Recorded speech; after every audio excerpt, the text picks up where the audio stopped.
So apparently there's quite a few people that don't understand just the 4 basic firearms safety rules. So hang out here for a couple of minutes and maybe we can get everybody straightened out. All right.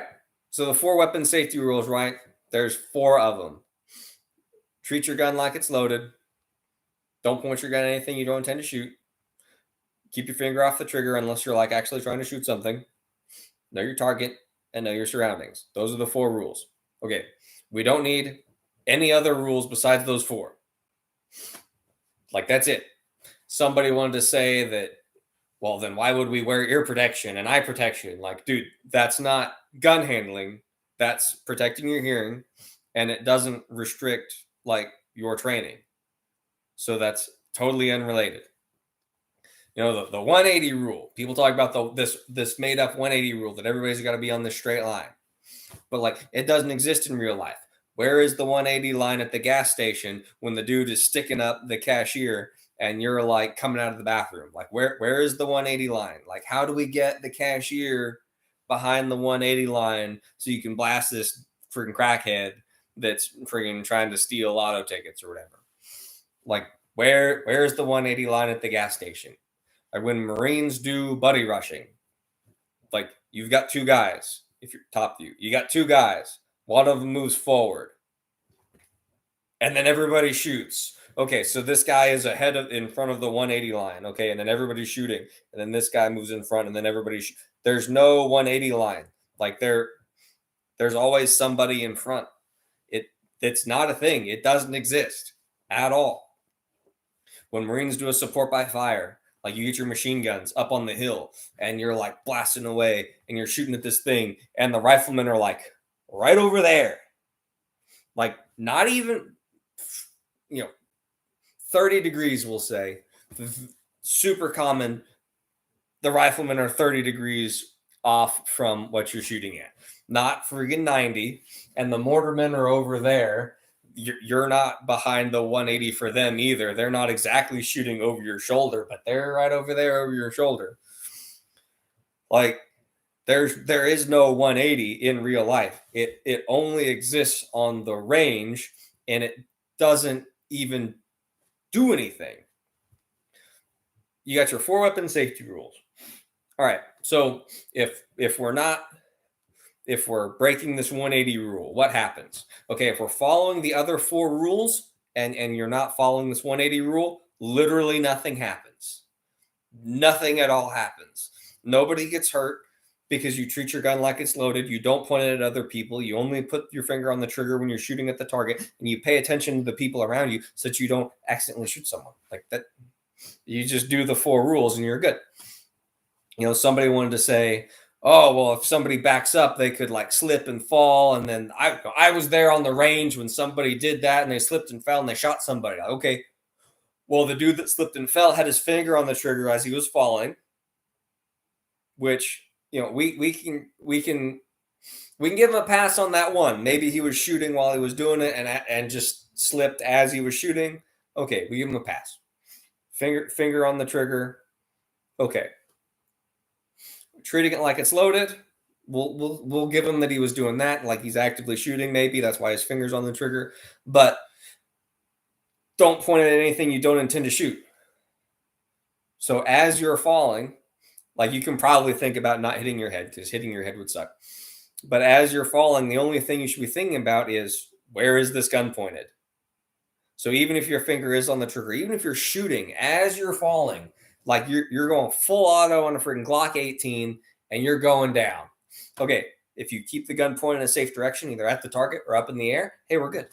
We're good. You point it straight up, you're good. I've slipped in the mud in classes multiple times, and like as you fall, if you just keep your gun pointed up, then it still points up instead of at someone.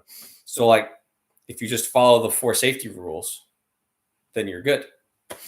Another guy said he listed the 4 rules, which was cool. He's the first guy that's ever listed the 4 rules when I've asked, which is awesome. But he added 3. It was use clearing barrels to clear your gun, or keep your gun pointed in a safe direction when you clear it. Okay, so we already have treat your gun like it's loaded. So like, why are we clearing guns? Just treat it like it's loaded, and then you don't need to clear it. Okay. Only put your finger on the trigger if you're like actively shooting. And I'm pretty sure a lot of the procedures, and Spags can maybe correct me, I think it depends on which unit you're with or whatever, but sometimes the clearing procedure is to pull the trigger. Okay, why would you pull the trigger? If you're not trying to shoot, why would you pull the trigger? Why? In the Marines, we were only around clearing barrels once or twice, and we would just pull the bolt to the rear and look in it. Like a normal person, look in it. Is there a round in there? Is there an empty chamber? Yes. Okay. That's all we do. That's all we do. We don't do anything else. We don't take it off a safe. We leave it on safe. We're not pulling the trigger. Like you just leave it there. What are we doing? Why? Okay. But that extra rule, clearing barrel or keeping the safe direction. Okay. Why do we need this made up rule number 5 about clearing your gun in a safe direction when we already have don't point your weapon at anything you don't intend to shoot? We don't need that rule. We have one of the 4. Don't point your gun at anything you don't intend to shoot. We don't need clearing barrels, and we don't need like point it in a safe direction when you clear it. We've already established that you point it in a safe direction. All right, what was the other thing that he said? Oh, don't leave your gun unattended. Like make sure your gun is secure so that nobody uses it without authorization. Okay, yes, cool. Like don't leave your gun laying around outside. Don't leave it unsecured in your vehicle. But that's not a gun handling rule. That's like an administrative, like we're not talking about administrative stuff. We're talking about gun handling.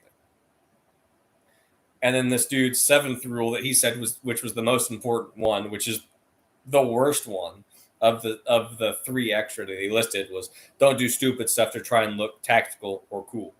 Okay, so that guy was commenting on a video of Jay shooting and moving, and a student was in front of the 180. No danger at all. It's Jay. But dude clearly didn't understand what was going on. Clearly doesn't trust Jay to like not go bam and shoot the guy next to him. Like, holy shit. So totally subjective, don't do stupid stuff to look cool. Okay, so what that means is don't do things that I don't understand, because then I get mad because I don't understand what's going on. So like that's some bullshit. So all of the extra safety rules that we add on, the 180, the unloading your gun, like I always unload my gun when I blah blah blah. Like stop it. Just stop doing all of that extra stuff. We got 4 rules. That's all you need. You follow those and you're safe. If you treat your gun like it's loaded, you only put your finger on the trigger when you're shooting at a target. You don't point your gun at things that you don't want shot, and you know what is going on around you, then you're safe. And that's it. There isn't any more. Full stop. We're done. 4 rules. Take those, follow those, go to the range, have fun, and go home. You'll be fine.